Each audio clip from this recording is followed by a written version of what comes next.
Assalamualaikum anak-anak. Gimana kabar kalian hari ini? Apa kalian siap untuk belajar agama hari ini? Siapkan buku dan alat tulis kalian. Hari ini kita akan belajar mengenai tata krama, sopan santun, dan rasa malu. Tata krama dan sopan santun serta rasa malu adalah sebagian dari akhlak atau budi pekerti. Kita sebagai orang yang beriman harus meneladani akhlak seperti yang diajarkan oleh Rasulullah SAW kepada kita. Di antaranya kita harus memiliki tata krama, sopan santun terhadap orang lain.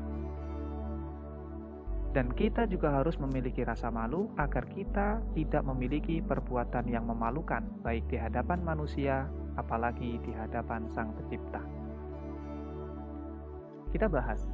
Tata krama terdiri dari dua kata. Tata berarti aturan, norma, atau peraturan, sedangkan krama yang artinya tindakan, kelakuan, atau perbuatan. Dengan demikian, tata krama adalah sopan santun, kebiasaan-kebiasaan baik, atau bisa diartikan tata krama berarti sopan santun itu sendiri. Orang yang tidak memiliki tata krama berarti tidak memiliki sopan santun.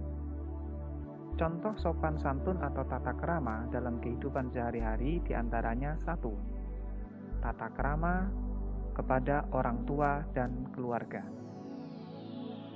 Di antaranya, kita harus mentaati segala nasihat dari orang tua dan kemudian tidak membantahnya. Yang kedua, selalu bersikap dan berbahasa yang lembut kepada orang tua. Tidak boleh nada anak lebih tinggi daripada nada orang tua.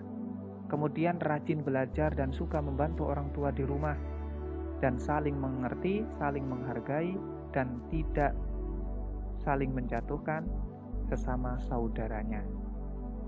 Yang kedua ada tata krama dengan guru. Di antaranya, harus selalu menggunakan bahasa yang halus, sopan ketika berhadapan dan berbicara dengan guru. Jika pelajaran sedang berlangsung, curahkan semua perhatian kepada guru.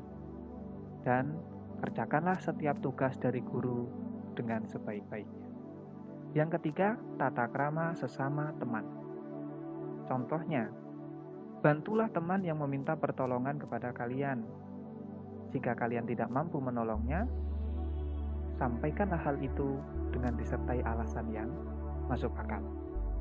Yang keempat, ada tata krama dalam kehidupan sehari-hari. Kita, sebagai orang Islam, tata krama dalam kehidupan sehari-hari sudah diatur dalam Al-Quran maupun Al-Hadis. Di antaranya tata krama mulai tidur sampai tidur lagi, semua sudah ada aturannya. Di antara tata krama itu ada tata krama berpakaian. Bagi laki-laki, tata krama berpakaian harus sesuai dengan syariat Islam, sopan, benar sesuai syariat, yaitu pakaian bawah tidak boleh menutup mata kaki, harus pakaiannya menutup aurat dan tidak menampakkan pusat. Dan bagi perempuan, berpakaian sopan dan benar sesuai syariat Islam, yaitu menutup aurat, pakaian luar harus longgar, tidak ketat, tidak tipis, tidak transparan, serta berkerudung panjang sampai menutup dada dengan kain yang tidak tipis dan transparan. Selanjutnya, ada tata krama ketika kita makan bersama di meja makan, yaitu supaya selalu membaca doa sebelum dan setelah makan. Makan dengan tangan kanan, mengambil makanan yang berada paling dekat dengan kalian. Ini sebagaimana yang disabdakan oleh Nabi Muhammad SAW dalam hadis Sahih Muslim nomor hadis 3767. Kemudian ada tata krama ketika kita berbicara. Hendaknya dalam berbicara, suara cukup terdengar oleh lawan bicara saja, dan berbicara dengan tenang, tidak tergesa-gesa, agar ludah tidak menciprat keluar mulut. Kemudian, mulut jangan terlalu dekat dengan muka lawan bicara. Ketika berbicara dan tertawa, mulut tidak terbuka terlalu lebar. Selanjutnya ada tata krama berjalan. Tata krama berjalan yaitu dengan tidak menyeret sandal atau menghentakkan kaki. Tidak menampakkan muka yang acuh, harus menampakkan muka yang ramah. Menyapa atau salam bila berpapasan dengan orang yang dikenal, mengucapkan salam atau permisi sambil membungkukkan badan kepada orang yang lebih tua, dan lain-lain. Selanjutnya kita bahas rasa malu. Rasa malu adalah akhlak yang mendorong seseorang untuk meninggalkan perbuatan-perbuatan yang buruk dan tercela, sehingga mampu menghalangi seseorang untuk melakukan perbuatan dosa dan maksiat, serta mencegah seseorang itu dari sikap menyia-nyiakan hak pemiliknya.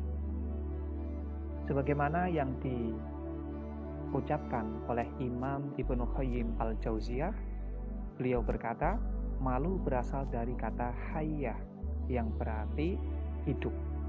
Maka hidup dan matinya hati seseorang itu sangat mempengaruhi sifat malu kepada orang tersebut. Malu berbuat maksiat, malu berbuat dosa, malu berbuat yang jahat. Dengan demikian, seseorang yang memiliki rasa malu mempunyai keutamaan-keutamaan, sebagaimana yang telah disabdakan oleh Rasulullah SAW dalam beberapa hadis yang diriwayatkan oleh Imam Bukhari, Imam Muslim, Imam Abu Dawud, dan banyak yang lain. Di antaranya, orang yang memiliki rasa malu memiliki keutamaan, yaitu 1. Sifat malu dapat mendatangkan kebaikan, sebagaimana yang dijelaskan dalam hadis Nabi yang diriwayatkan oleh Imam Bukhari nomor hadis 5652 dan hadis Muslim nomor hadis 53. Malu tidak lain hanya mendatangkan kebaikan. Yang kedua, keutamaannya adalah sifat malu merupakan cabang dari keimanan. An Abi Hurairah qala Rasulullah sallallahu alaihi wasallam al-imanu bid'un wa sab'una aw bid'un wa sittuna su'batan fa afdaluha qawlu la ilaha illallah wa adnaha imadatul ada anit thariq wal haya'u syu'batun minal iman. Rawahu Muslim nomor hadis 51.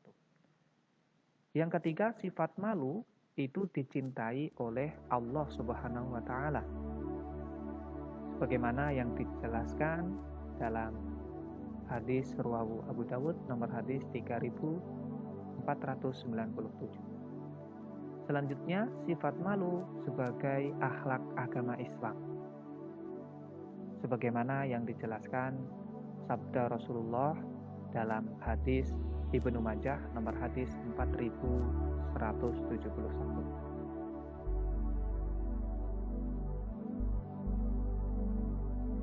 Di antara sifat-sifat malu tersebut, ada beberapa orang yang meletakkan sifat malu dengan tidak tepat. Mereka memiliki sifat malu yang tercela. Di antaranya, malu mendatangi majelis ilmu untuk belajar. 2, malu berjilbab karena takut tidak terlihat cantik. 3, malu mengakui orang tuanya karena kurang mampu. Malu berhijrah atau meninggalkan kemaksiatan karena takut dijauhi teman dan dibilang gak gaul. Malu mengemukakan pendapat di depan umum. Malu berpakaian sesuai syariat karena takut terlihat ketinggalan zaman, dan lain-lain sifat malu yang tidak tepat. Kita sebagai orang iman harus menempatkan rasa malu dengan baik, dan agar bisa mempraktekkan tata krama, sopan santun, dan rasa malu, agar kita tidak memiliki perbuatan-perbuatan yang memalukan, baik di hadapan manusia, apalagi di hadapan Sang Pencipta.